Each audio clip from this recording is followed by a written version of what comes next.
Christopher Nolan est de retour et il ne rigole pas.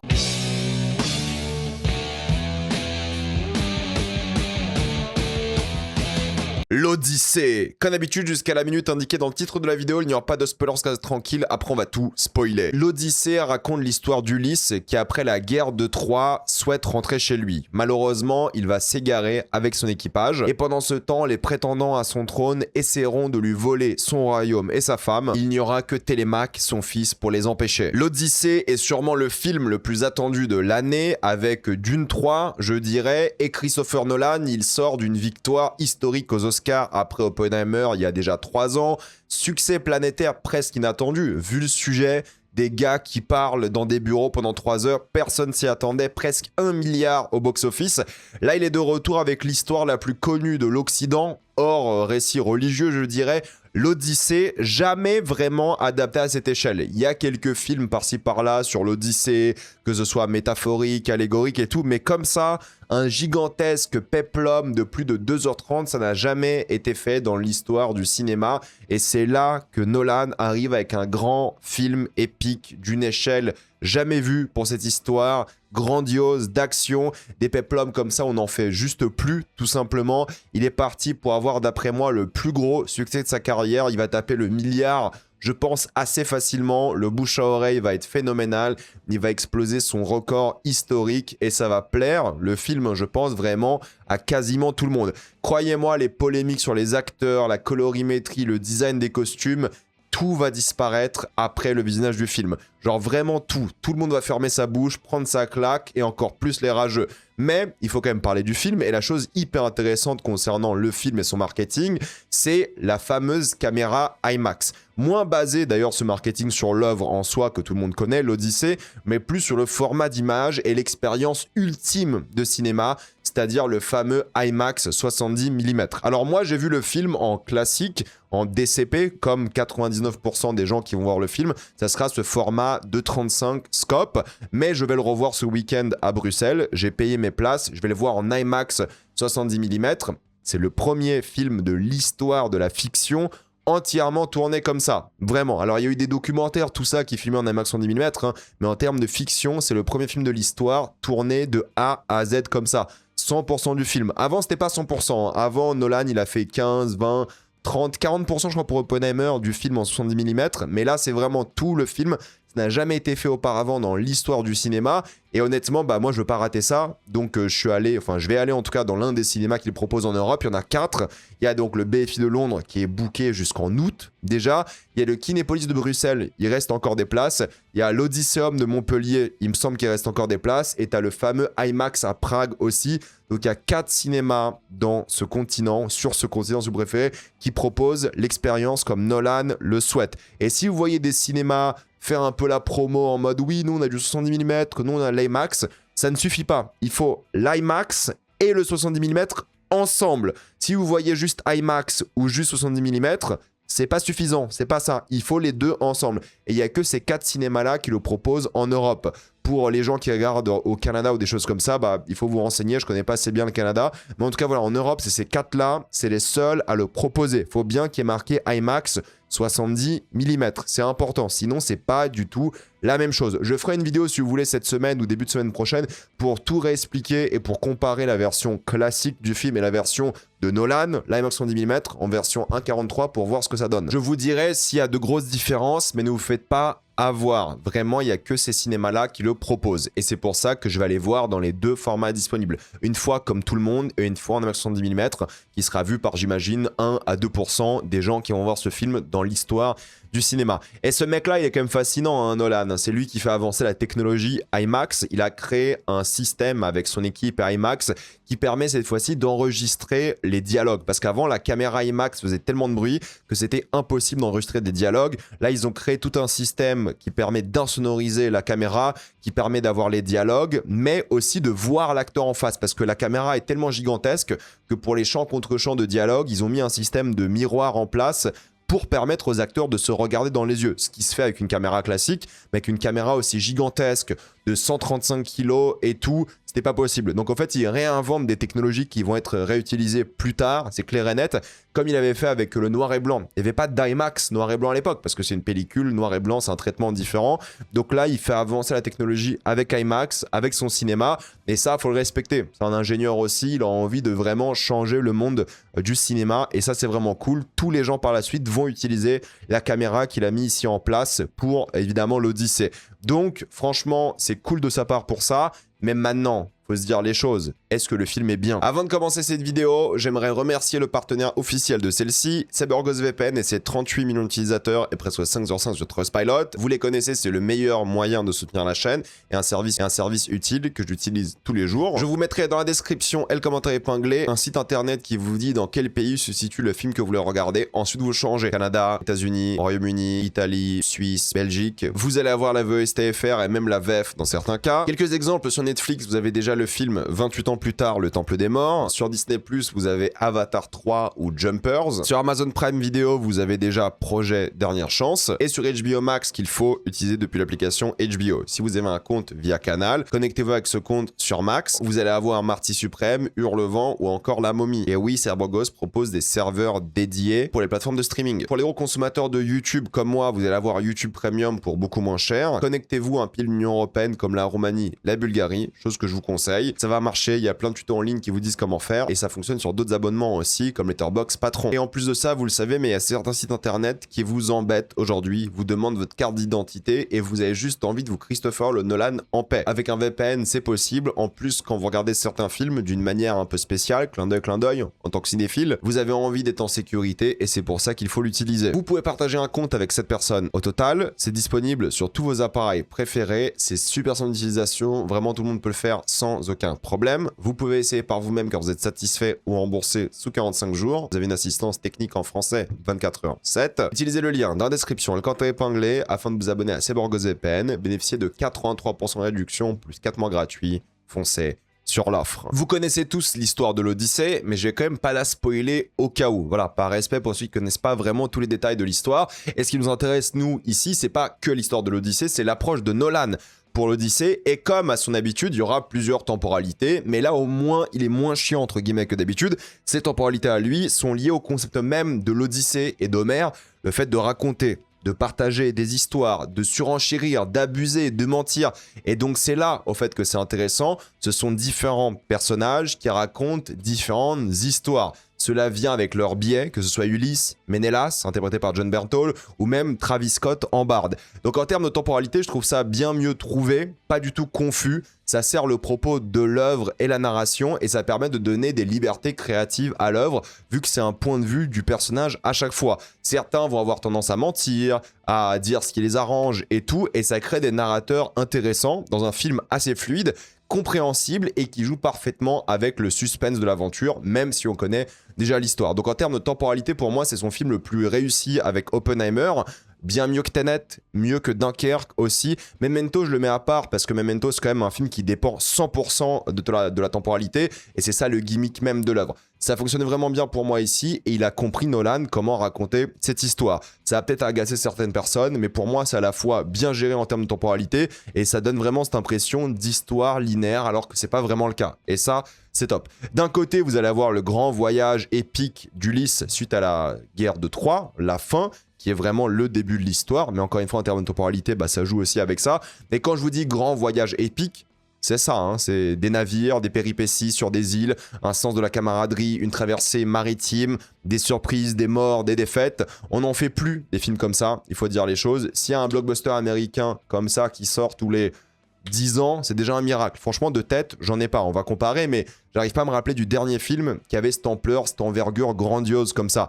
Sincèrement, ça met au sol, en termes d'échelle, tous les films américains de ce siècle. Hein. Quand je pense à Gladiator, Master and Commander, 3, Le Dernier Samouraï, Kingdom of Heaven, Apocalypto, Alexandre, je parle pas forcément de qualité. Encore une fois, je parle juste de taille, d'échelle pour un film historique ou pour un péplum. Le plus impressionnant comme ça que j'ai en tête, hein, c'est Titanic en 97. Genre, depuis ma naissance, il n'y a pas eu un film qui, en termes d'échelle, un film américain, qui puisse rivaliser avec ce que propose Nolan ici. Donc juste en termes d'envergure du projet, pour les fans du genre, je vous dis, c'est un miracle. C'est du pain béni, c'est l'expérience d'une vie, et c'est pour ça aussi qu'il faut le voir en IMAX en 10 mm, pour profiter vraiment de tout ce qu'il a filmé.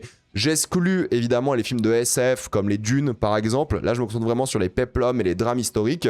C'est le plus impressionnant depuis Titanic. Voilà, faut dire les choses. Mais vraiment en termes de qualité technique et d'envergure, hein, je parle vraiment de ça. Et ce qui est bien, c'est que dans cette aventure, le propos reste intime et se concentre sur les personnages et ce qu'on voit dans le voyage d'Ulysse, ou même celui de Télémaque, le complot au palais avec les prétendants, Pénélope et tout. C'est un film qui s'intéresse avant tout à ces arcs narratifs de personnages plutôt que de balancer les péripéties. C'est un drame sérieux, certes grandiose, mais focus sur ces acteurs, sur ces personnages. Donc tous ceux qui avaient un doute, oui, c'est à la fois un film gigantesque et intime. C'est pas juste du grand spectacle, c'est de la tragédie avant tout. Et c'est ça que j'adore en fait, c'est que Nolan, il arrive à se renouveler. Pour la première fois de sa carrière, il a 2 voire 3 scènes que je peux considérer comme horrifiques. Tu vois qu'il a envie de faire son Shining à la Kubrick. De toute façon, il a copié tous les genres de Kubrick. Copier, c'est pas méchant, hein, c'est juste qu'en fait, Kubrick, il a fait plein de films différents dans sa carrière, plein de genres différents, et il a envie vraiment de les copier. Et en plus de ça, il y a des références à d'autres cinémas épiques qui sont pour moi trop évidentes, hein. J'ai revu Ran de Kurosawa il y a 2 ans, il y a des fortes références à Ran. Je pense aussi beaucoup au voyage de Tarkovsky, Andrei Roublev. Je suis pas le plus grand fan de Roublev, faudrait que je le revoie, mais à l'époque, ça m'avait un petit peu fait chier. Mais il y a vraiment cette inspiration de temps, de longs voyages, longs films de 3 heures aussi. Donc franchement, on ressent ces inspirations à la fois horrifiques sur le voyage et sur les créatures. Vous regardez bien ici, j'ai partagé une image de la main du Cyclope. Et vous regardez bien que le format d'image que j'ai partagé n'est pas le même. En fait, pour cette vidéo, je vais vous partager le format d'image classique, donc en scope, les barres en haut et en bas, et le format d'image IMAX en 10 mm, où les barres seront sur les côtés. Donc c'est pas moi qui ai pris les mauvaises images ou quoi, c'est pas un bug YouTube ou quoi, c'est littéralement comme ça que le film existe, dans 2 formats différents. Donc le format va changer. Et si on parle de Cyclope, la grosse inspiration, c'est aussi évidemment Jason et les Argonautes, l'autre film épique référencé sur la mythologie grecque, mais bon, c'est l'époque, hein. Et ça qui est intéressant, c'est que ce film-là, il fait plus penser à des films des années 60, épiques, mythologiques, à la Laurence d'Arabie, Cléopâtre et tout, plutôt qu'à des films récents comme Gladiator. C'est pas une chose négative ou positive, c'est juste un peu la vibe de l'œuvre. Il fait plus années 50-60 que littéralement années 2000, comme on a eu cette vague de péplum à la 3 ou à Alexandre après le succès de Gladiator. Et j'irais même un peu plus loin, je trouve que le film il est assez mélancolique, certes horrifique, mais il y a une vraie tristesse qui s'en dégage. Il a réussi à capter à chaque fois l'excitation de l'aventure maritime, mais aussi le traumatisme et la douceur que peut contenir cet univers. Ça reste la Méditerranée, ça reste beau, mais en même temps ça reste violent. Il nous donne envie aussi qu'Ulysse rentre à Ithaque. Il présente vraiment un monde qui doit être préservé, qu'il faut sauver, une vraie humanité à aller chercher dans son film. C'est pas que Pénélope et Télémaque, c'est l'idée d'un monde meilleur. C'est l'idée d'un espoir et d'un monde à préserver des forces du mal. Et ça, je trouve que c'est vraiment bien trouvé de la part de Nolan. Et en termes de personnages, je vais rester quand même assez vague. J'en parlerai en détail dans la partie spoiler, surtout de l'approche de Nolan. Mais il a gagné en maturité, je trouve, depuis Oppenheimer. C'est plus le même réalisateur. Il s'intéresse clairement à des personnages plus complexes, moins manichéens. Il veut qu'on ressente des choses, mais contradictoires par rapport à eux.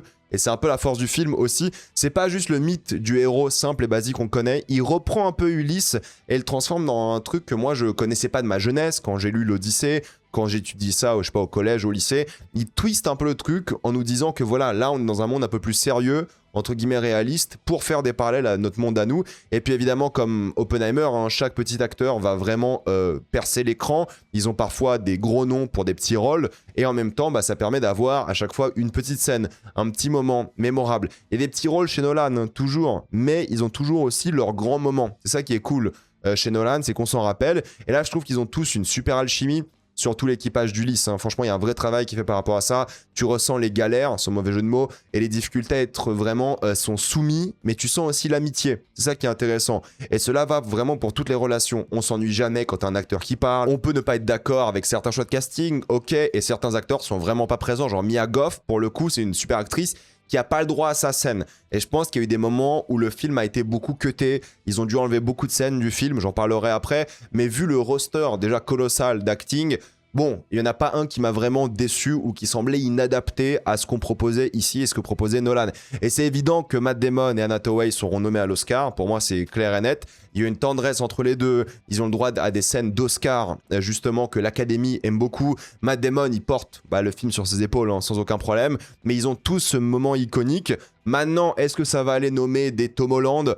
Moi, je pense que c'est le meilleur rôle de Tom Holland, clair et net, mais en même temps, bah, c'est ce qu'il fait bien et ce qu'il fait toujours, hein, ces petits rôles un peu pathétiques. Ça lui va bien. En fait, quand Tom Holland il fait pitié au cinéma ou en série, ça lui va bien. Et ça, je trouve que c'est cool dans l'Odyssée, c'est qu'il est vraiment en train de grandir et d'évoluer, mais il fait vraiment pitié. Vraiment, c'est un peu ça reste un gamin, quoi. Et je sais pas s'il va être nommé. Pattinson, je pense qu'il sera pas nommé cette année pour ce rôle-là. Peut-être il a plus de chances d'être nommé pour Dune 3 ou le film Prime Time qui sort où il a un gros rôle.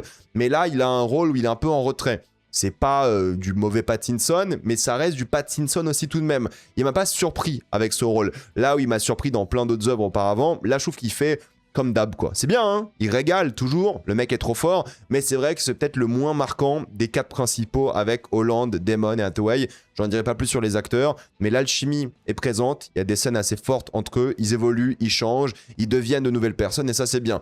Maintenant, je vais critiquer quand même un truc qui me fait chier chez Nolan depuis toute sa carrière. Hein. C'est encore présent ici, c'est les dialogues. Les dialogues, il est toujours hyper explicatif dans les dialogues, surtout la première heure, hein, mais pas que. En fait, les personnages, ils expliquent la situation tout le temps. C'est pas des dialogues pour eux. C'est des dialogues pour nous, les spectateurs, et ça c'est toujours un petit peu dommage. C'est toujours un peu compliqué d'apprécier du cinéma qui fait ça, même si c'est grand public et tout, ça nous prend un peu pour des débiles à certains moments. Et je pense que le truc le plus flagrant, et c'est ça qui est encore plus marquant par rapport au reste de son cinéma, c'est qu'en fait, il va expliquer constamment l'Odyssée. Même si tout le monde connaît l'histoire, il va réexpliquer les choses comme si on connaissait pas du tout l'histoire. Et je comprends le point de vue de Nolan. Il s'est dit, je veux faire le film sur l'Odyssée. Pas mon film sur l'Odyssée, je veux faire le film dessus. Donc, bah forcément, il reprend le mythe, il raconte tout, réexplique tout. Et quand tu connais l'histoire, bah ouais, c'est répétitif, t'as l'impression de voir des choses que tu connais déjà. Tu vas rien découvrir en termes de surprise par rapport à l'histoire en soi. Si tu connais bien l'Odyssée, franchement, tout est tellement évident. Et du coup, c'est un peu parfois rébarbatif d'entendre les mêmes choses que tu connais déjà. Moi, ça me dérange pas énormément. Mais voilà, pour ceux qui veulent être surpris de l'Odyssée, vous n'allez pas l'être. C'est l'Odyssée, quoi. Mais en gros, il part du principe que vous connaissez rien. Donc, bah forcément, la première heure du film, c'est beaucoup d'exposition, de choses que vous connaissez. L'histoire, je dirais pas qu'elle met du temps à se lancer. Elle se lance assez vite, hein, mais c'est très didactique. En fait, c'est ça qui est peut-être un peu problématique hein, dans le film, c'est qu'il n'y a pas la subtilité qu'avait Oppenheimer. Tu devais presque faire un puzzle de ton côté. Là, c'est vraiment droit au but, encore plus grand public. Ça fait plus penser à genre un Batman en termes de côté linéaire et d'explication. Mais genre Batman de Dark Knight, c'était moins explicatif, je trouve, que l'Odyssée. Oppenheimer, c'était limite pas du tout explicatif, ce qui était bien, et c'est pour ça que ça reste mon préféré, Oppenheimer, de la filmographie de Nolan. Mais bon, là je chipote quand même un petit peu, hein, c'est juste pour vous prévenir que vous n'allez pas vraiment apprendre quoi que ce soit de nouveau, et qu'en même temps, bah, c'est ça qui va être la force du film pour beaucoup de personnes, c'est que ça va aller chercher le milliard, parce que les gens vont tout comprendre, vont se reconnaître dans les personnages, dans les intrigues, et ça va devenir quelque chose d'assez dingue, je pense, un vrai phénomène culturel. C'est pas le plus grand scénariste, Nolan, et c'est ok, mais même en étant un scénariste que je trouve ok sans plus, il y a des trucs que j'aime beaucoup. En fait, c'est le sujet que Nolan va aborder ici, sans trop en révéler. C'est quand même un film sur la corruption politique, la corruption liée à l'envie de dominer, d'être un régent, dirigeant, d'avoir le pouvoir. C'est un mythe intemporel et universel qui parle de la futilité de la guerre créée pour des raisons purement économiques des élites, des traumatismes des soldats, de notre déshumanisation dans une société en péril. Ça tacle un peu nos cultes, nos croyances et la place de l'homme dans un monde religieux aussi. Il y a un lien intéressant qui est fait entre les divinités et en même temps le culte et les humains. Ça parle de comment on évite les erreurs du passé. Ça parle de notre système politique actuel. En fait, ça qui est bien, c'est que l'Odyssée, ça parle de nous aujourd'hui. Et c'est bien parce que du coup, c'est une histoire qui a des milliers d'années, mais il est malheureusement encore d'actualité. Ça parle de l'ego des puissants, prêts à sacrifier le monde pour leur petit confort personnel. J'adore ce parti pris, très actuel, très politique, très touchant, très beau de la part de Nolan. Il déconstruit le mythe du héros, même si encore une fois, il y a des moments très héroïques, pour le coup très super-héros, très divins limite. d'Ulysse, ça a quand même parlé de rédemption. Ça a quand même parlé de souffrance causée. Il englobe la société d'aujourd'hui dans une histoire vieille comme le monde, et ça c'est vraiment un bon choix narratif.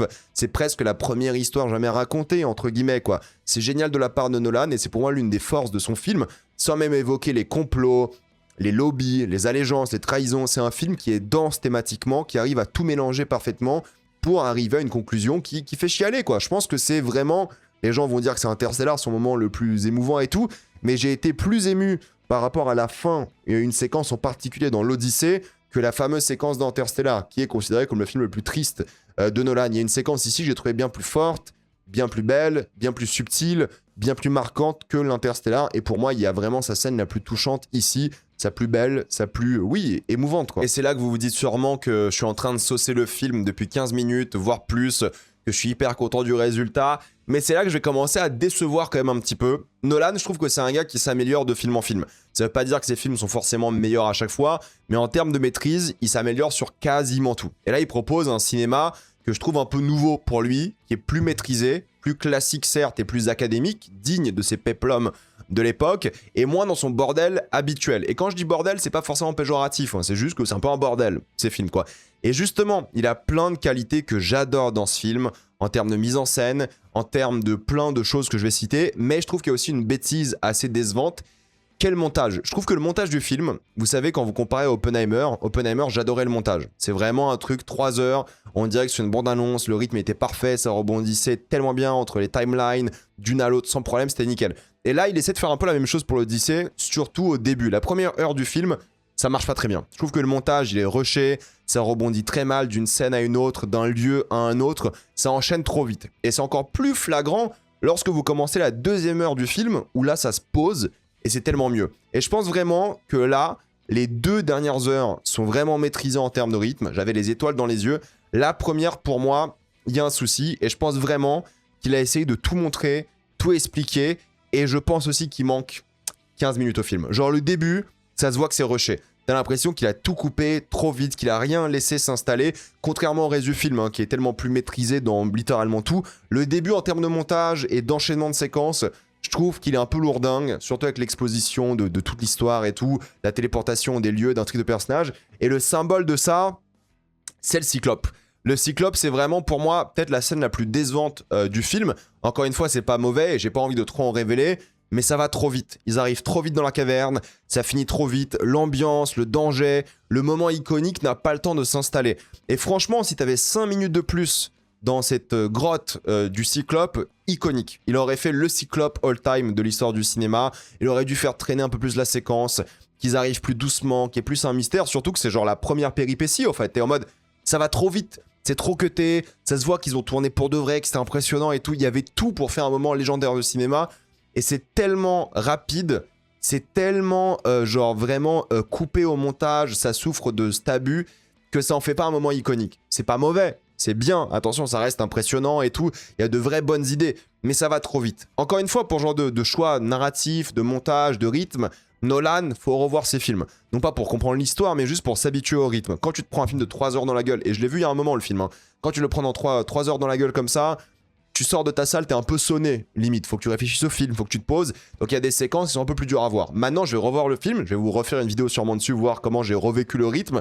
Mais franchement, la première heure du film, et la scène du Cyclope, pour moi, elle est assez décevante, justement parce que ce montage, il va trop vite. Et ce montage, il impacte une autre scène, sans trop spoiler encore une fois, c'est la scène d'action finale.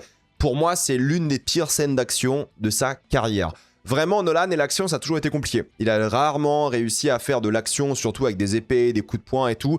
Là, c'est presque illisible. On est presque perdu dedans. C'est vraiment, encore une fois, trop cuté. C'est limite de la shaky cam, alors qu'en fait, c'est pas possible. Tu sais, ils ont une caméra qui pèse 135 kg, c'est pas de la shaky cam.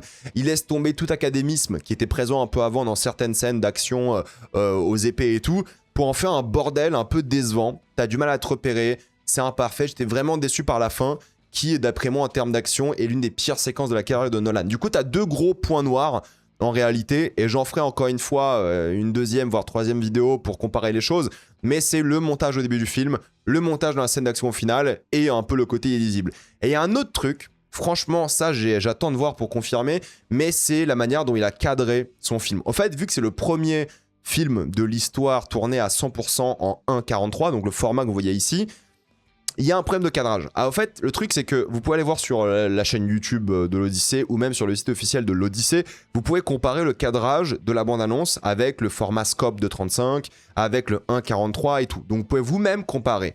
Maintenant, c'est qu'au cinéma, vous comparez pas. Vous tapez le scope ou vous tapez l'IMAX. Donc, c'est pas la même idée, quoi. Et là, c'est vrai que le 2.35, il n'est pas souhaité par Nolan. Ça se ressent. Parce que là, il a vraiment voulu faire un film en 1.43. Donc, il a vraiment voulu que tout le monde voit son film dans son format IMAX. Sauf que personne ne va le voir. Il y a quoi, 1% de la population mondiale qui va voir son film dans le format qu'il a voulu? C'est pas assez. Et je trouve que sur certains plans, c'est extrêmement resserré. T'as des plans, tu sens que ça doit respirer. Ce plan-là, là, que je vous montre, je vais vous montrer l'image d'après. C'est un plan pour moi qui est génial comme ça en IMAX. Quand vous voyez en scope, il est trop resserré, ça fait un peu claustrophobique. Même si beaucoup des images en IMAX 1.43, surtout par rapport au perso, donc le dernier tiers de l'image en haut, c'est du rien, du vide. En fait, ça fait respirer l'image. Il y a une dimension différente quand vous voyez ce vide en haut. C'est pas la même mise en scène, c'est pas le même impact sur le format et la taille de vos personnages dans un cadre.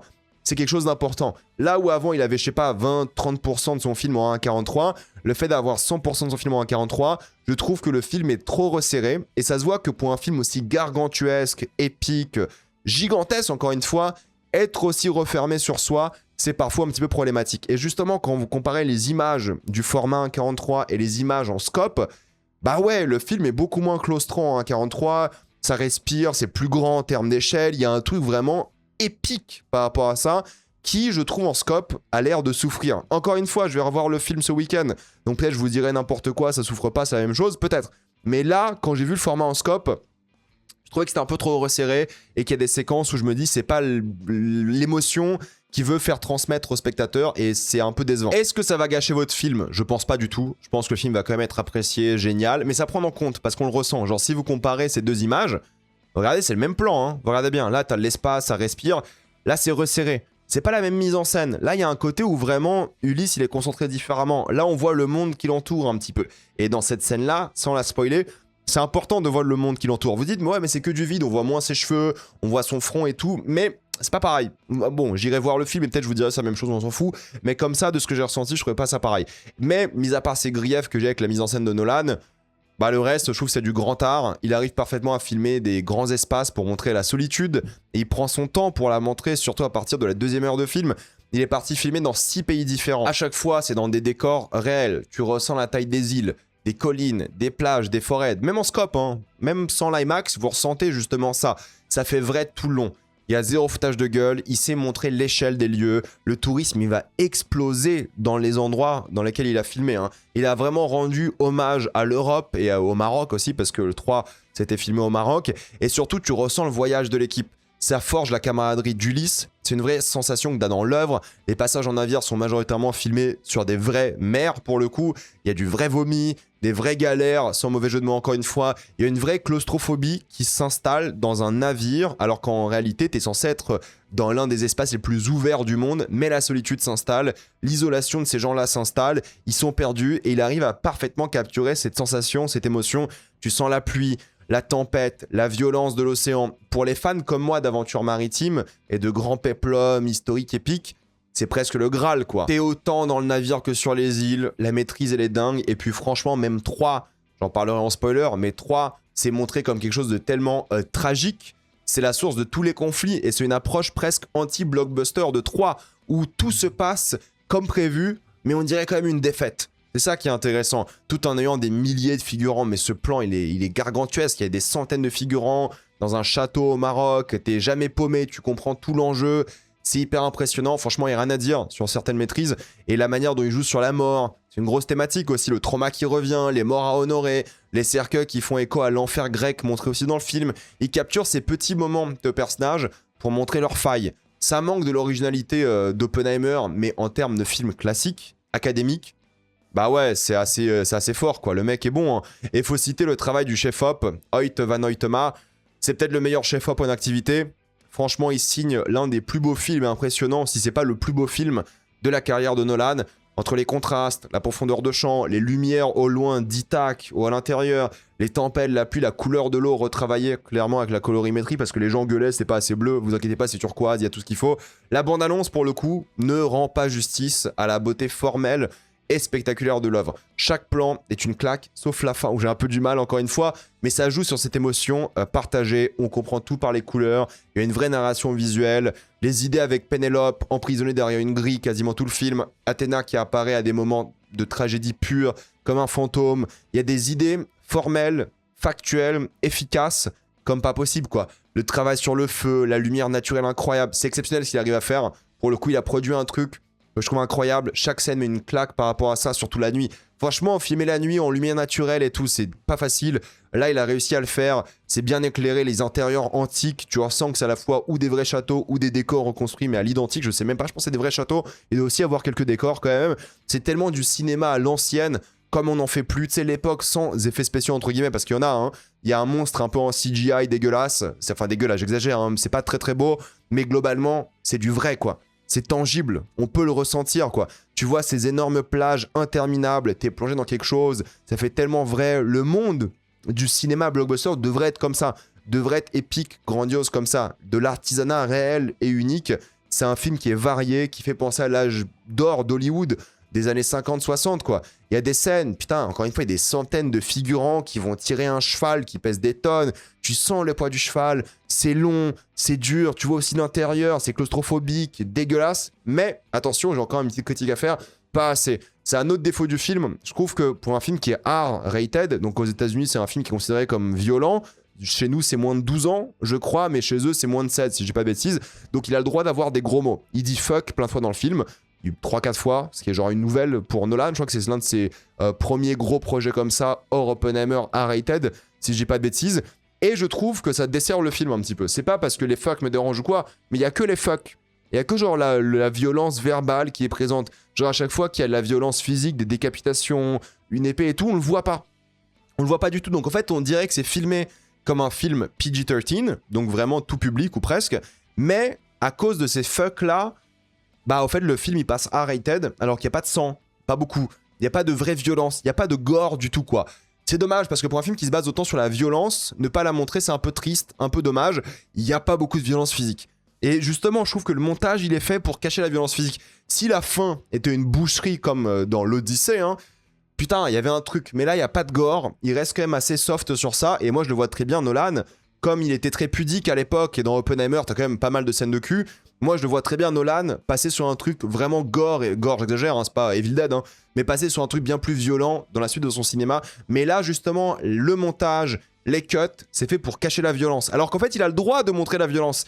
Il a le droit de la montrer parce qu'il a un R rating à cause de ces quelques fucks. Et je trouve que c'est un choix particulier, parce qu'il n'y a pas de nudité du tout, il n'y a pas de sexe de scène dans l'Odyssée, ils auraient pu, il y a un petit moment où tu dis ok ça va y aller, surtout quand tu sais qu'en fait bah l'équipage d'Ulysse il a pillé, il a violé, des choses comme ça, Ulysse il trompait Pénélope et tout, dans le conte original, ici c'est un peu sous-entendu aussi, ça c'est intéressant, mais en tout cas voilà, il y a un truc vraiment où il n'y a pas de violence physique, mais le film est monté comme s'il n'y en avait pas non plus alors qu'il avait le droit d'en avoir. C'est bizarre, c'est un choix que je trouve assez particulier, mais pareil, tu sais, ils sont dans le cheval, et ils disent ouais, on s'est en train de se vomir dessus, se pisser dessus, se chier dessus. Bon, ça a pas l'air extrêmement crade non plus, quoi. C'est crade, et j'aime bien que les costumes soient en mode un peu porté, usé et tout, mais globalement, c'est un peu dommage, quoi. Mais bon, c'est un peu du chipotage, mais c'est vrai que ça se ressent, et c'est dommage quand tu sors du film, et tu dis, ah oui, c'est du A rating. Non, ça fait un petit peu bizarre, quoi. Pourtant, il y a des super idées sur l'eau, sur le sang, le mélange des dieux, au fait, le symbole de l'humain, du voyage d'Ulysse, le sang qui coule, l'eau c'est Poséidon, c'est le vent et tout, bref, il y a plein de trucs et tout hyper intéressants sur ça que j'ai pas envie de spoiler. Il y a une séparation qui est physique et émotionnelle, et sur ça, Nolan, c'est pas un tâcheron. Sur ça, il a vraiment bossé son truc, surtout quand il fait des allégories par rapport aux dieux, par rapport à ce qu'il représente dans la société et tout. Il y a des idées artistiques fortes, il y a des caméras embarquées sur les navires, qui répond aux vagues, et t'as la caméra qui fait le geste du navire, mais il n'abuse pas de ça. C'est juste pour te faire ressentir un peu le poids de la séquence. Il y a des grandes courses, encore une fois, d'armées entières sur la plage ou à l'intérieur de Troie. Il y a des séquences horrifiques, le mec il tente des trucs. Il y a une séquence avec du maquillage qui est vraiment très cool pour le coup, qu'on n'a jamais vu chez Nolan. Donc t'es en face de l'un des plus beaux blockbusters que tu vas avoir ce siècle, hein. Je parle vraiment de blockbuster américain pour le coup. Maintenant, on peut parler de la direction artistique autant que vous voulez. On peut dire que oui, les armures sont pas historiques ou les armures sont moches. Mais moi, je trouve que les armures des géants ici sont pas très belles en termes de DA. Mais franchement, quand t'es dans le film, qu'est-ce que tu t'en fiches, quoi. Moi, j'ai critiqué les armures un peu, surtout de ces gros colosses, on dirait genre Warhammer. Quand t'es dans le film, comment ça fonctionne du tonnerre? Parce que la mise en scène, t'oublies la DA, t'oublies les costumes, tu vois ces géants arriver, c'est l'une des meilleures séquences du film, tu fais ok, au fait ouais, ils sont flippants. Donc voilà, on peut critiquer autant qu'on veut la DA, on peut ne pas aimer la DA, ça j'entends à 100%, mais quand t'es dans le film, tu remarques même pas, t'es tellement pris par l'histoire, par la mise en scène, t'es pris par le truc, t'es à fond dedans, les critiques négatives vont disparaître, hein. 100% quoi. Ça dérange absolument pas quand vous êtes dedans. Et même en termes de colorimétrie, vous savez, j'avais moi-même dit qu'en fait, il avait une approche très anglo-saxonne de l'eau. L'eau, voilà, très grisâtre, la Manche, quoi, ou la mer du Nord. Au fait, non. Pour le coup, c'est vraiment la Méditerranée. Il a vraiment rebossé la colorimétrie par rapport aux bandes annonces. Et même la Méditerranée, hein, quand il pleut, il y a une tempête, c'est gris. Hein. Mais globalement, il a vraiment rebossé le truc. Tu sens vraiment l'eau turquoise, tu ressens la Méditerranée, tu ressens la Grèce aussi un petit peu. Il y a cette polémique sur les Grecs, parce qu'il n'y a pas de Grecs dans le film, mais ils ont tourné en Grèce. En fait, c'est ce qu'on appelle un crédit d'impôt. Quand tu tournes dans un pays comme ça, l'État te donne un crédit d'impôt pour tourner chez toi, embaucher une équipe technique grecque, et en même temps pour le tourisme. Ça, pour le tourisme, bon, les plages que tu vois dans l'Odyssée, tu dis putain, elles ont l'air incroyables, j'ai envie d'y aller, les montagnes, les collines, les châteaux, t'as envie d'y aller. Donc pour le coup, là, honnêtement, moi je vois pas ce qu'on peut dire de plus, parce que il a vraiment, je trouve, rendu hommage à la Méditerranée, à la Grèce, et aux autres lieux de tournage, évidemment, le Maroc, l'Islande et tout, l'Italie. Il rend hommage, il crée des séquences épiques, et en termes de colorimétrie, franchement, bah oui, ça rend aussi très très bien, et ça fait vraiment Méditerranée, et c'est ça qui est cool. Et en plus de ça, bah sur YouTube, on le ressent pas. Quand vous êtes dans la salle, quand vous le vivez, c'est pour ça que j'ai hâte de le revoir en IMAX. Ça va être un sacré morceau de cinéma, je pense. Hein. Donc les décors, je vous ai dit que tout était vrai, tout était super bien fait, bien mis en avant. Les effets spéciaux, mis à part cette scène un peu bizarre, c'est clean. Ils sont invisibles, il y en a sûrement, hein, mais mis à part le gros monstre, franchement, le reste, ça va. La musique de Ludwig Göransson, Ludwig, là, il a fait un truc, ça m'étonne pas s'il va chercher un 4e Oscar, quoi. Franchement, je trouve qu'il est bien plus marquant que dans Sinners. Sinners, c'était très bien en termes de musique, hein, pour le coup. Il est pas aussi marquant qu'Oppenheimer, mais j'ai envie de réécouter la musique, me faire un avis définitif, revoir le film, mais il m'a emporté. Moi, Göransson, il m'a fait rêver, j'étais ailleurs, et c'est le but du cinéma aussi, hein, c'est s'échapper. J'étais dans un autre univers, il m'a capté par la musique, il abuse un peu moins des leitmotifs, mais la mélancolie, la manière dont ça correspond à ce que Nolan il voulait vraiment raconter ici, pour moi, c'est une folle réussite émotionnelle, et j'ose le dire aujourd'hui, le fait qu'il soit débarrassé d'Hans Zimmer, c'est le meilleur choix de la carrière de Nolan. Le fait qu'il ait maintenant Hoyt von Hoytema avec lui en termes de chef-op, qu'il a remplacé le précédent, et qu'il est aussi là, Ludwig Göransson, c'est les meilleurs choix de carrière que Nolan a fait de sa vie. C'est vraiment les deux choix de malade. Depuis qu'il est avec ces mecs-là, Nolan, il est trop fort. En termes de musique, il est trop fort. En termes de photos, il est trop fort. Depuis qu'il bosse avec ces deux mecs-là, Nolan, il est trop fort. Voilà, et je le dis comme ça. Et franchement, là, la musique, moi, j'étais vraiment emporté. C'est varié, c'est peut-être omniprésent, c'est peut-être un peu too much de musique, ça je peux l'entendre, je peux voir les critiques, c'est de la musique non-stop, hein, ou presque, donc ça va peut-être déranger certaines personnes, mais en termes de réussite émotionnelle, moi ça a fonctionné. Encore une fois, c'est ces films où la musique prend le dessus, quoi. C'est ces films classiques, à l'ancienne, un peu comme Spielberg faisait, où la musique prenait vraiment le dessus sur la séquence, comme faisait George Lucas et les David Lean et tout. On le ressent, et c'est vraiment l'approche, donc ça m'a permis, moi, de m'évader à fond. Et franchement, des gens vont dire que c'est too much, j'entends, et c'est moins marquant qu'Oppenheimer, mais t'as des séquences quand même.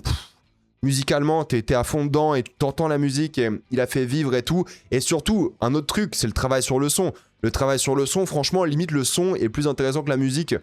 L'ingénierie du son, les bruitages, l'ambiance, la guerre, le navire, la voile, l'oppression que ça propose et la liberté en même temps, tout est nickel, quoi. La réussite, pour moi, sonore, musicale, elle est folle. Ça va être nommé à 20 Oscars encore ce truc, quoi. C'est vraiment hyper impressionnant. Donc c'est vraiment fou ce qu'il a réussi à faire là. C'est dingue. Pour conclure, l'Odyssée de Christopher Nolan, c'est imparfait, mais quel pied. Bordel. Quelle immense aventure, comme on n'en fait plus pour le coup.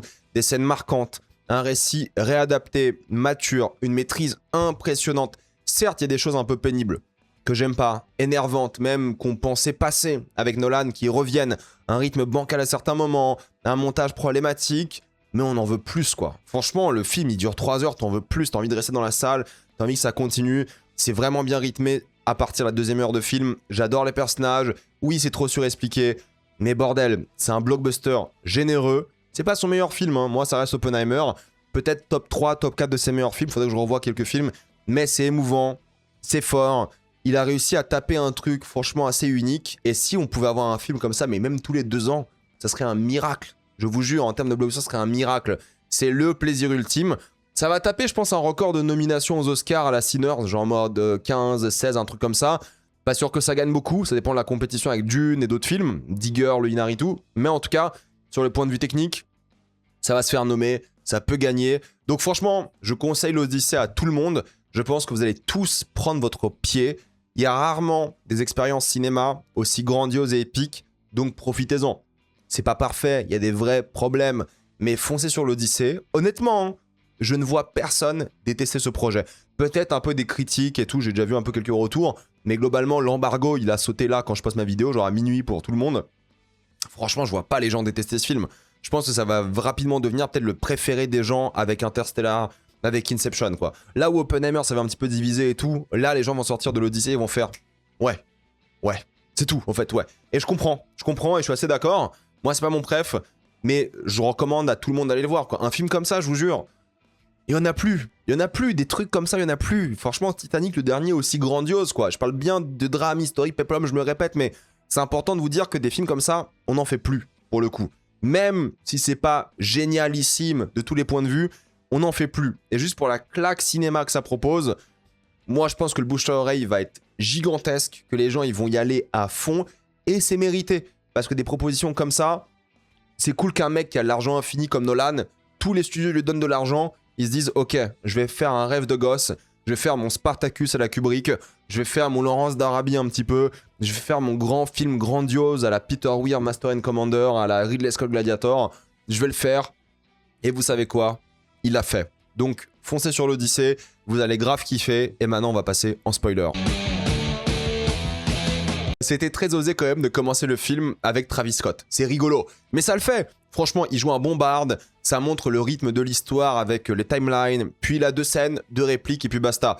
Et ça montre plusieurs choses sur ces fameux banquets, quoi. Le mensonge, tout le monde est en train de mentir, de manipuler, tout le monde essaie de se démerder pour arriver à ses fins. C'est l'importance de l'information aussi, c'est crucial dans ce monde corrompu par le pouvoir, l'ego et l'avarice et l'hubris de l'homme. La distraction, les gros buffets, alors qu'il n'y a pas de droit, pas de politique, rien depuis une décennie, voire plus. C'est l'endroit parfait pour se moquer de la noblesse. Ça parle de nous, ça parle des élites qui se gavent, le peuple qui souffre, et ça montre la difficulté à croire l'information. Il y a un gros truc sur la désinformation, sur les fake news, sur les rumeurs et tout, sur les intox, qui est assez intéressant et qui est vraiment d'actualité. Tu dis à l'époque, ils ne peuvent pas checker, parce qu'il n'y a pas de source, il n'y a pas de vidéo, il n'y a pas de journaliste. Mais au fait, ça n'a rien changé. Notre monde à nous aujourd'hui, on se fait avoir par des fake news et tout. Donc j'aime bien ces parallèles qui dressent tout le film. Et j'aime beaucoup aussi le sujet, en fait. D'un côté, tu veux savoir qu'Ulysse, et t'aimerais bien pouvoir savoir qu'Ulysse est vivant ou non. Et de l'autre côté, le message du film, c'est aussi de te dire, il faut faire confiance et aider. C'est la loi de Zeus, en fait. Tu dois être un bon hôte parce que Zeus peut te rendre visite. Et il faut respecter Zeus, le dieu des dieux. Et c'est ça qui est intéressant, c'est le lien entre ces dieux et l'être humain que j'aime. L'homme qui perd sa morale est puni par les dieux. Mais la rédemption est possible. C'est ça que je trouve intéressant. Ils ne tuent pas leur dieu, ils tuent leur humanité, en réalité. Quand ils trahissent leur code moral. Bon, Nolan, ça a toujours été un mec comme ça. Nolan, il a un code moral, un status quo. Et Ulysse, il est puni à errer sur la mer pendant des décennies, enfin pendant 10 ans techniquement, mais 10 ans à 3 aussi, à cause de lui. C'est son plan. En fait, Ulysse, il s'est trahi. Il se sent coupable déjà de la guerre futile qui est faite pour des raisons économiques, qu'il a menée et gagnée pour un roi qui sacrifiait littéralement des enfants pour de la thune. Il a l'ego, il se croit supérieur, il pille, il détruit, c'est sous-entendu qu'il viole et qu'il trompe tous littéralement. Il a perdu son honneur. Je veux dire, le cheval, c'est le symbole de sa défaite morale. Ulysse, c'est un mec qui a toujours été dans l'honneur. C'est pour ça qu'il a son arc. Il fait le bruit très musical d'ailleurs avec son arc pour prévenir la proie et avoir un vrai combat. Là, le cheval, c'est son regret ultime. Le cheval, c'est la manipulation, c'est le mensonge. Il a trahi son code moral et c'est pour ça qu'il est puni. C'est ça qui est intéressant. C'est aussi pour ça que le plan final, il est sur le cheval. Parce que Ulysse le voit. Il se rappelle de ce traumatisme, il se rappelle de son échec à lui. Il a gagné la guerre, mais à quel prix? C'est ça que je trouve hyper intéressant et c'est ça que je trouve être le symbole du film. C'est la trahison de son propre code moral pour rien.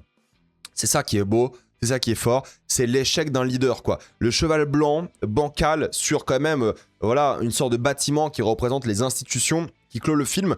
C'est le symbole de comment Nolan y voit le monde aujourd'hui. Il voit le monde de l'homme comme des gens qui trahissent, qui mentent, qui sont au-dessus des institutions et qui n'ont aucun regret, aucune culpabilité. Et dans son monde idéal, il y a des gens comme Ulysse. Il y a des leaders qui comprennent, qui s'améliorent et qui veulent sauver le monde et la société. Comment réparer ces erreurs? C'est un film que je trouve assez beau, optimiste, surtout par rapport à la future génération. J'adore l'idée du soldat qui est traumatisé, coupable, qui revient. La scène face à Pénélope, emprisonnée, Athéna qui lui tient la main. Pour moi, elle est magnifique. C'est le symbole. En fait, Athéna, il la porte sur lui depuis le début. Ça représente sa femme. Et là, tu as sa femme et Athéna dans la même scène. Il est plus proche de Athéna qui représente sa femme, mais aussi son code moral. Et sa femme, là, Pénélope, elle est enfermée derrière une grille.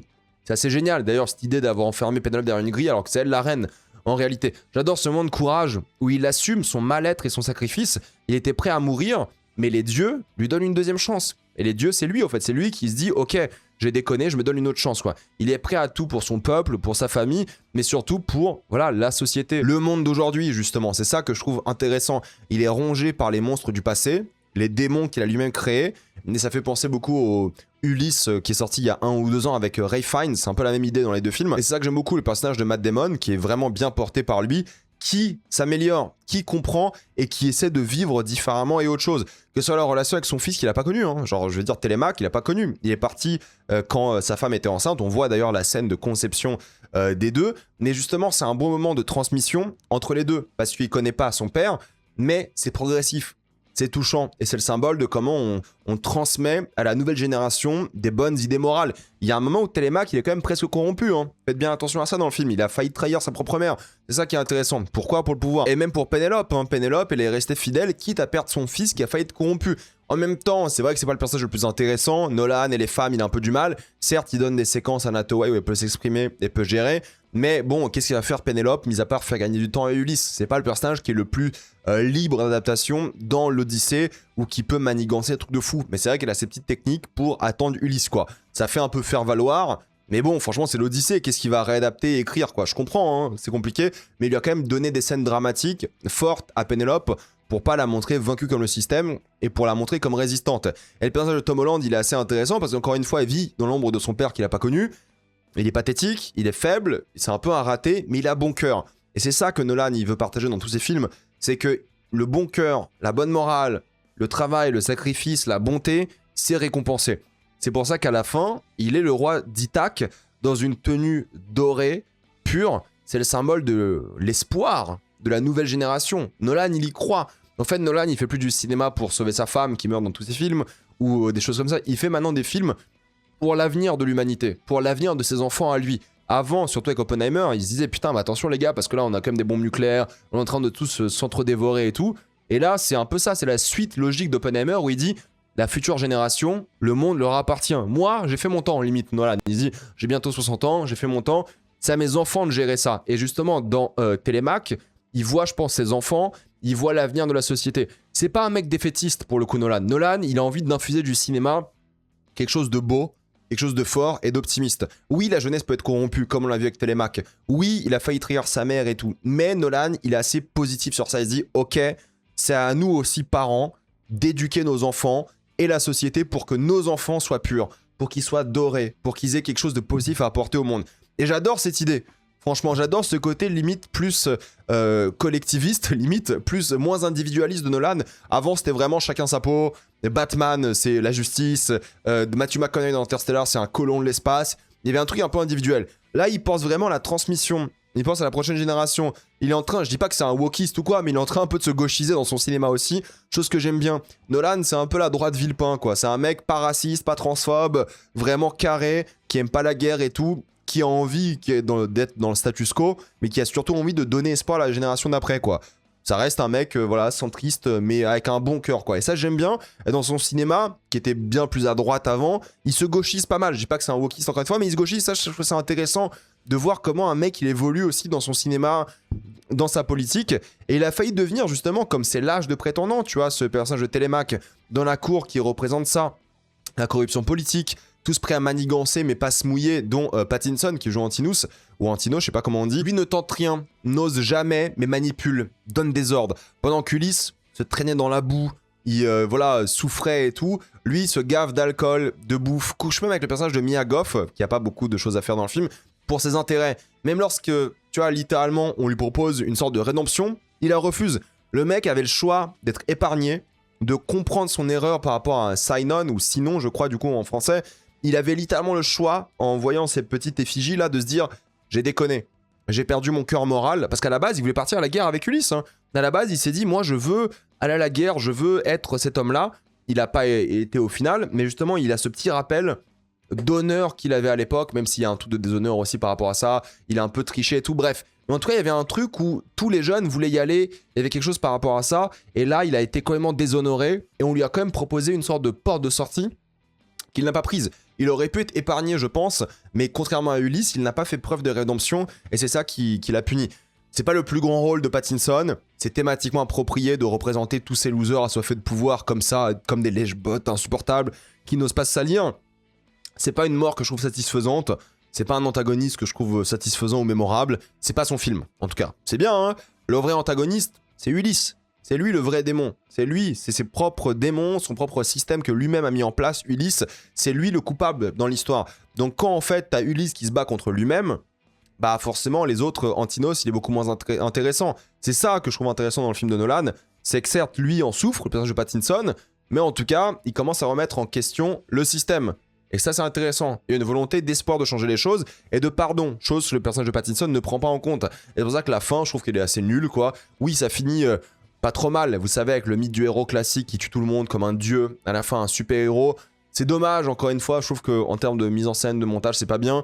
Mais bon, comment tu veux réécrire l'Odyssée, quoi? Est-ce que tu changes la fin? Tu changes la fin des prétendants qui se font tuer par Ulysse?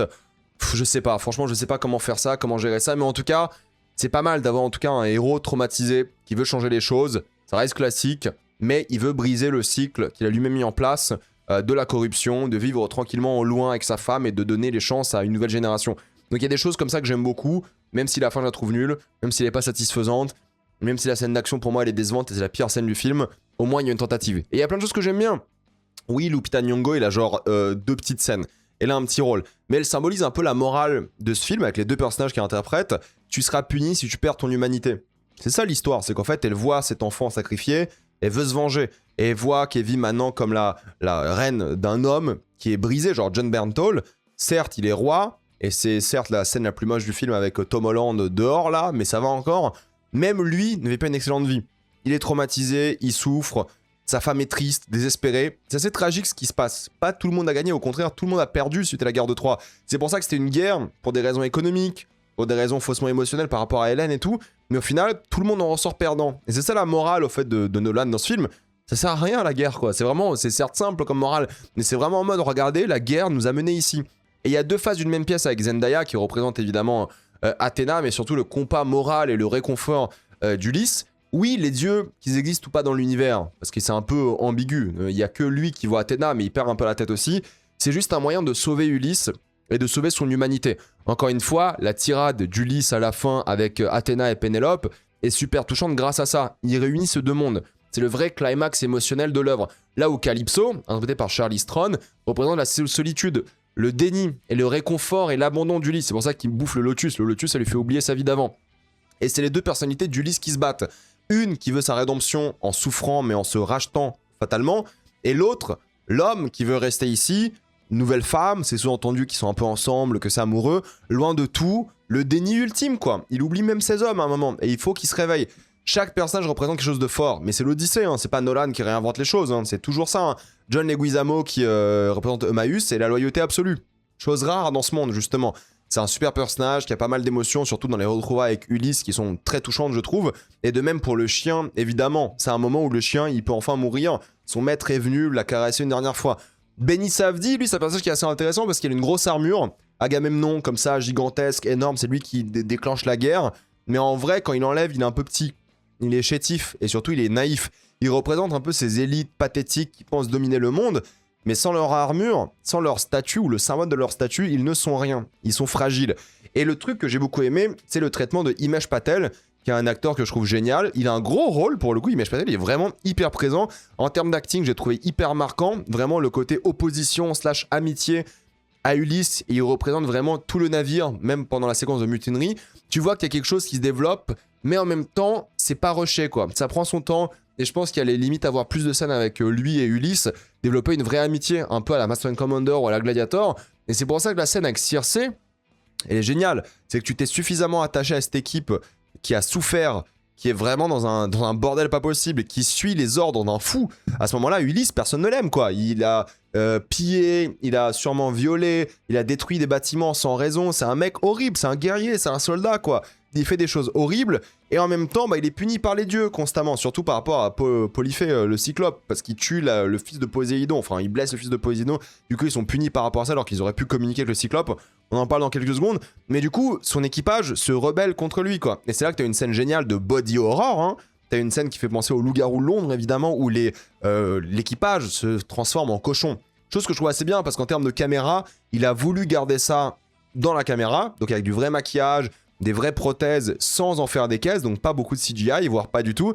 Et en même temps, c'est le symbole quoi. L'équipage, ce sont des porcs. Ils ont tué, violé, pillé. Ils méritent peut-être leur sort, au final, sans mauvais jeu de mots sur le sort. Mais en même temps, Circé, elle s'entend bien avec sa sœur animale. C'est sa sœur, si je dis pas de bêtises. Hein. C'est ça qui est intéressant. En fait, c'est la complexité de l'histoire et des émotions contradictoires. Et surtout qu'en fait, le conflit se résout en dialoguant. Ils parlent, ils discutent. En fait, ils se comprennent. Circé, elle veut se venger. C'est une femme qui a sûrement beaucoup souffert dans ce monde. Et des gens qui viennent la piller, peut-être même pire, hein, lui faire constamment. Elle a souffert, quoi. Et là, d'un coup, elle dialogue. Ça montre le côté d'Ulysse, la rédemption qu'il veut mettre en place et tout, quoi. Et en fait, c'est que ça. Genre, Elliot Page, il interprète Sinon. Et la mort de Sinon, je sais pas s'il aurait pu être évité, mais Sinon le dit très bien. Sinon aurait pu mourir pour Ulysse. Et Ulysse lui donne des excuses en mode non, mais il fallait que tu ne saches rien. Mais en fait, le personnage lui dit, mais en fait, j'aurais pu mourir pour toi. Et c'est ça qu'en fait, il commence à manipuler, mentir dès qu'il met en place ce cheval, quoi. Et j'adore la scène en Islande hein, par rapport à ça. C'est techniquement en enfer, d'accord? Mais c'est le poids, la culpabilité qui oppresse l'équipage, qui oppresse Ulysse. C'est les morts qui l'ont pas honoré, qui sont là, qui ont des griefs aussi avec Ulysse. C'est encore une fois un petit peu horrifique. Et c'est ce que j'aime, c'est qu'en fait, même à cette séquence-là, Antinos, il a la chance de changer grâce au sacrifice de Sinon. Genre, Sinon est mort pour lui, entre guillemets, et la morale, il l'accepte pas quand même, quoi. Donc je trouve que c'est une séquence assez géniale. Et c'est, voilà, une scène assez touchante et belle, et dans la thématique de comment on gère les morts, comment on gère le leadership, comment on gère une société où on a trahi, échoué, et forcément nos proches sont morts, quoi. Je trouve ça vraiment bien. Maintenant, le Cyclope, c'est décevant, je trouve. Le design est cool. C'est clairement un mec en costume. Je pense que la marionnette, c'est la grosse main qu'on voit à un moment. Mais c'est clairement un mec en costume super bien intégré. J'adore le côté humain, la punition divine d'aveugler une créature qui dort, quoi. Encore une fois, c'est un manque d'honneur total. Mais la scène, elle est trop charcutée au montage. Ça va trop vite et c'est dommage, quoi. Il est plus flippant dans la forêt, quand on voit à peine son crâne et quand il essaie de nager, plutôt dans la grotte, quoi. Pourtant, la grotte, elle est géniale, on voit à peine le monstre et tout, mais c'est juste trop rapide, c'est un peu dommage. Et ils arrivent trop vite dans la caverne aussi, quoi. Ça, c'est un petit peu déçu. Il y a des scènes qui sont rapides, comme celle des géants, mais pour le coup, là, c'est pas gênant parce que ça va vite, c'est des gros humains bourrins qui déciment une armée entière en quête de pillage. Du coup, c'est littéralement la nature qui s'oppose à eux, presque. C'est le revers de la médaille, quoi. C'est une bonne idée, presque horrifique, même si elle est plus action. C'est une force inarrêtable, rapide, loin des navires, qui va presque décimer tout le monde, quoi. Il y a un suspense, une tension, des gens meurent, des navires se font couler. Il y a un truc vraiment cool par rapport à ça. Tout ça parce qu'à la base, ils ont fait peur à une enfant. Tout ça parce qu'ils ont perdu un peu leur réconfort, quoi. C'est des soldats qui sont vus comme des pilleurs. T'as dans le film les Sea People, les hommes de la mer, quoi, qui viennent. En fait, c'est un vrai truc, c'est une menace existentielle. Et en fait, bah, ces gens-là, ils peuvent être n'importe qui. Ces gens-là, ils peuvent venir, piller, repartir, et puis basta, quoi. Et ça montre la société dans laquelle on vit, et dans laquelle vivent ces personnages-là. C'est que dès que t'as un mec qui arrive sur tes terres, donc un peu des immigrés, tu penses que c'est des monstres. Tu penses qu'ils sont violents. Tu penses qu'ils vont venir te tuer, te coloniser, ou je sais pas quoi, te piller. Alors que là, ils viennent en paix.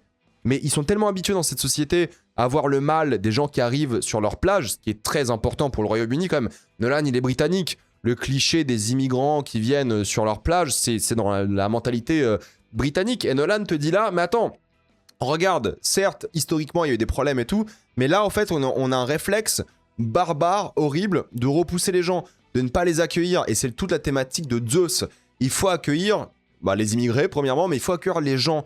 Il faut avoir de l'hospitalité. Et je trouve que Nolan, sur ça, il est quand même assez wokiste. Sur ça, il est vraiment en mode, ok, bah en fait, regardez, au lieu de juger les gens, les tabasser et tout, comme on voit dans cette scène, écoutez-les, respectez-les, donnez-leur à bouffer. Il est génial sur ça, Nolan. Tu vois, il commence à avoir un cinéma de plus en plus accueillant, de plus en plus intéressant, et je trouve que sur ça, il maîtrise, quoi. Donc j'aime beaucoup cette séquence-là, j'aime beaucoup ce genre de moments qui sont vraiment bien faits, et en plus, la thématique de l'enfance, elle est importante, parce qu'il faut protéger les enfants. Même Télémaque, qui est constamment traité de bâtard, c'est quelqu'un qu'il faut protéger, parce que même si quelqu'un n'a pas de maison, n'a pas de famille, il faut les accueillir, les protéger, quoi. La guerre de Troie, moi je trouve géniale, et comment justement, avec un sacrifice malhonnête, comme je l'ai dit, et les Troyens partagent les mêmes dieux. Donc les mêmes valeurs que les envahisseurs, quoi. C'est ça qui mène à leur perte. C'est que c'est la trahison ultime des dieux. Mais encore une fois, les dieux, ici, c'est le symbole de l'humanité. Donc quand des gens viennent, t'offrent un cadeau, alors que t'as la même valeur, t'es genre humain, c'est ça la valeur, hein, c'est l'humanité, c'est juste partager le monde, quoi, de manière générale. Il y a quand même une punition divine parce que t'as pas respecté ce cadeau. Et la scène avec le transport du cheval, c'est long, c'est difficile, et c'est aussi excitant. Ça donne envie de voir ce fameux cheval, surtout à l'intérieur claustrophobique, qui était pas assez sale d'après moi, mais ça j'en ai déjà parlé. Et c'est le montage de Troie que j'ai trouvé hyper intéressant. Ulysse, il voit progressivement la ville dans le film. Genre, il se rappelle de Troie au fur et à mesure, il se raconte ses histoires par rapport à Troie, il accepte les 10 ans de siège et ce qu'il a fait. Et c'est ça qui est intéressant, c'est qu'il était dans le déni tout le film, et d'un coup, il accepte. Donc Troie, en fait, c'est juste le symbole de son état psychologique, de sa chute morale, de ce qu'il assume, de ce qu'il comprend en termes d'erreur. C'est le traumatisme de la guerre, mais c'est surtout le traumatisme de son échec à lui, son échec personnel, humain. Et c'est pour ça que Troie est bien. C'est à la fois impressionnant, mais triste. C'est montré comme une vraie défaite. C'est ça qui est bien. C'est une défaite morale, alors que c'est une victoire physique. C'est une victoire géopolitique. Mais non, en fait, c'est juste une défaite pour l'humanité de manière générale. Et c'est le symbole de la chute de la société. Et cette idée-là, elle est vraiment trop bien, quoi. Elle est sirène, qu'on voit au loin, qu'on voit jamais réellement, c'est une roche et tout. Et Ulysse qui veut se punir, qui veut entendre les sirènes, c'est génial. Parce que les sirènes, c'est l'attraction, c'est ce que l'on souhaite, c'est le réconfort ultime mélangé au regret. Et c'est la vie d'Ulysse, quoi. C'est la vie d'Ulysse, de son voyage, plutôt que la tentation originale classique. C'est ses remords qui ressortent, quoi. Parce qu'en fait, c'est ça qu'il veut. Il veut arrêter. Il en peut plus, il est au bout de sa vie, c'est pas la tentation charnelle comme pour beaucoup, c'est la tentation d'être une meilleure personne, d'avoir échoué, d'avoir sa rédemption, quoi, de se repentir, c'est ça qui est fort, quoi. Après oui, c'est que la séquence avec Charide et Scylla, c'est un peu la séquence la plus décevante et va un petit peu vite, mais c'est intéressant parce qu'il n'y a pas de débat. Ulysse, il laisse faire, il décide de rien, il fait confiance à l'équipage, mais il sait aussi que ça va les tuer. C'est ça que je trouve assez intéressant, c'est qu'il est trahi encore un petit peu, mais pour leur bien. Donc c'est un choix qui est difficile à faire, mais qui est logique, et c'est le choix moral à faire, quoi. Et la vitesse à laquelle Scylla tue l'équipage, je trouve que le design en CGI est pas très impressionnant. On dirait un peu un crabe. C'est pas très impressionnant, c'est un crabe qui est dans la roche, qui prend les trucs. La DA, elle est pas dingue. Les effets, ça va, mais c'est la DA, je suis pas méga fan, mais à la limite, pourquoi pas. C'est la suite qui est fascinante, c'est le destin et l'échec de l'équipage qui mange le bétail d'Hélios. C'est ça la morale, en fait. C'est quelle morale pour l'homme désespéré? Est-ce que c'est juste de manger le bétail? Est-ce que juste les dieux sont taquins et punissent Ulysse et son équipage? Quoi qu'il arrive, ils étaient punis. En fait, ça fait 10 ans, ils voyagent, ils souffrent, ils ont faim. Entre la météo, Poséidon et les nombreux défis, c'est l'hubris de l'homme qui est jugé ici. C'est à quel point l'homme veut toujours plus. Mais en même temps, là, il est désespéré. Et surtout que Nolan y fait bien. C'est qu'en fait, des gens désespérés, ils sont prêts à perdre leur humanité. Et ils vont être punis par rapport à ça aussi, quoi. C'est de l'échec, en réalité, du leadership d'Ulysse avant tout. Et je trouve que ça, c'est vraiment bien. Et pour conclure un petit peu, la fin est bien, car c'est le chaos qui fait face à l'ordre et la justice, certes, chose que Nolan aime beaucoup, mais il a remis en question le système. Cette fois-ci, c'est plus doux amer. Oui, la scène est mal filmée, tout ça, c'est pas impressionnant, et ça fait beaucoup penser au film avec Ralph Fiennes que j'ai vu l'année dernière, mais j'adore l'idée qu'il ressemble à Zeus. Ce cliché de la longue barbe, il cache son visage et tout, qu'il aille lentement suivre les conseils de son ami, qu'il revienne tout doucement, comme si c'était un inconnu. Il y a un côté satisfaisant, sauf la mise en scène de l'action. Mais sinon, la séquence, elle est belle, c'est long, c'est 50 minutes de fin quand même. T'as le voyage qui dure 1h30, t'as le début, une demi-heure, et t'as 50 minutes à la fin, juste sur Ithaque. Je trouve ça vraiment génial d'avoir pris le temps de montrer ça, même si j'aurais aimé une meilleure scène d'action. J'ai sûrement d'autres choses à dire sur le film, honnêtement. Et là, plus rien ne me vient, c'est déjà une vidéo beaucoup trop longue pour vous, 1 heure de vidéo pour parler de ce film. Je vais le revoir une deuxième fois, c'est sûr. Peut-être une troisième fois si mes potes retournent à Bruxelles ou je sais pas quoi, peut-être j'irai pour profiter aussi de Bruxelles.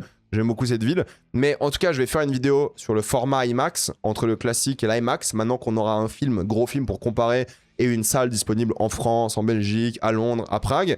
Je vais peut-être refaire une deuxième vidéo sur le film en fonction des critiques que je vois des gens, en fonction des vidéos que je vois en ligne, voir si je peux redéfendre le film suite à un deuxième visionnage. J'ai dit beaucoup de choses sur le film, peut-être j'en dirai plus dans une autre vidéo critique, mais en tout cas la vidéo sur l'IMAX et le comparatif va 100% arriver. Je vais lire vos commentaires pour me décider, donc mettez-moi votre avis clairement dans ces commentaires. Dites-moi ce que vous avez pensé du film, avez-vous adoré ou détesté? Avant de quitter cette vidéo, pensez à utiliser le lien dans la description, le commentaire épinglé, afin de débloquer toutes les plateformes de streaming en toute accessibilité, sécurité avec beaucoup plus d'œuvres. Abonnez-vous à Cyborgos VPN pour 2,03€ par mois, plus 4 mois gratuits. Foncez sur l'offre. Pensez à vous abonner à la chaîne pour voir les prochaines vidéos. Mettez un j'aime, ça aide beaucoup la chaîne. Suivez-moi sur tous mes réseaux. Maintenant, les vidéos sont disponibles en mode podcast aussi. Et j'ai un compte Instagram, TikTok et Twitch. Et moi, je vous dis à la prochaine fois. Salut à tous.